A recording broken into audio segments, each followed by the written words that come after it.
Tim Pidum sama Tekap 134 Satreskrim Polrestabes Palembang berhasil ngeringkus Irwansyah Samunando, warga Jalan Sabar Jaya, Kelurahan Mariana, Kecamatan Banyuasin 1, Kabupaten Banyuasin. Kedua pelaku tersebut ditembak sikilnya oleh anggota.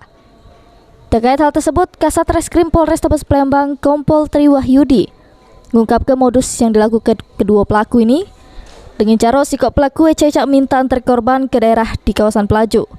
Sedangkan sikok pelaku lainnya buntuti korban dari belakang. Pas situasi dirasa aman, pelaku tersebut langsung metuku sajam, ngancam nak nujah korban kalau korban melawan. Sambil pisau tersebut diarah ke perut korban, dan kena takut korban ngerela ke siko unit sepeda motornya.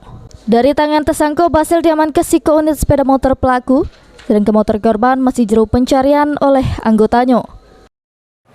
Dia berdua nih, dia boncengan berdua, awalnya menyetop korban, pengen pakai kendaraan bermotor juga, nyuruh tolong antarkan kawan saya ini ke daerah Pelaju, Palembang, masuknya Palembang kan. Nah, boncengan mereka dengan korban dengan pelaku, kawan ini ngikutin dari belakang, kawan yang bermotor ini kan. Sehingga pada saat sudah jauh dari lokasi, sudah masuk wilayah Palembang tepatnya, nah, si pelaku yang dibonceng ini langsung melakukan pisau dan mengancam korban yang sedang mengendari motor itu, suruh berhenti, ya kan, berhenti dengan mengancam di perut. Udah stop, berhenti, terus korban suruh udah kamu pergilah.